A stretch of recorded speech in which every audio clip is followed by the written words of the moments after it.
के बंगाल में बवाल की ये सबसे ताजा तस्वीरें हैं, जहां मुर्शिदाबाद नफरत की आग में जल उठा, वक्फ पर लगी आग में सुलग उठा।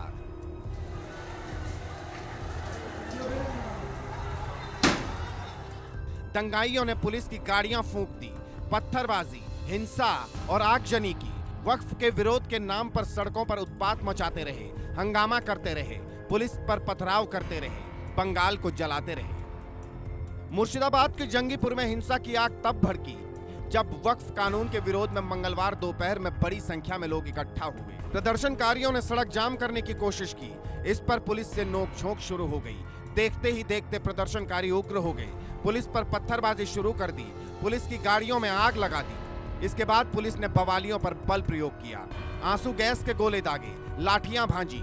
फिलहाल तनाव को देखते हुए इलाके में इंटरनेट सेवाएं बंद कर दी गई हैं। बीएनएस की धारा 163 लागू कर दी गई है। अतिरिक्त पुलिस बल को तैनात किया गया है। लेकिन इसके बावजूद बवाल थम नहीं रहा।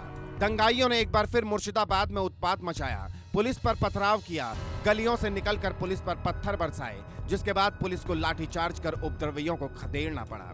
फिलहाल इलाके में तनाव के हालात हैं। ये तनाव तब और बढ़ने लगा जब हिंसा की आग पर सियासत सुलगने लगी। ममता बनर्जी ने दो टूक कह दिया कि नया वक्फ कानून पश्चिम बंगाल में लागू नहीं किया जाएगा। और माइनॉरिटी लोगों को हम एक बात कहते हैं, देखिए आप लोग को दिल में दुख हुआ है वाका प्रॉपर्टी के लेके, आप भरोसा रखिए बंगाल में ऐसा कुछ नहीं होगा जिसमें कोई डिवाइड एंड रूल होगा। ममता बनर्जी के इस बयान पर बीजेपी भड़क उठी। पश्चिम बंगाल के सीएम पर दंगे के लिए उकसाने का आरोप मढ़ दिया। आरोप लगाया कि मुर्शिदाबाद का दंगा प्रायोजित था, हिंसा के लिए पहले से प्लानिंग की गई थी। टीएमसी नेताओं के इशारे पर दंगाइयों ने हिंसा की आग भड़काई। तो एक पूरी तरीके से मुझे लगता है स्टेट स्पॉन्सर्ड वायलेंस हो रहा है।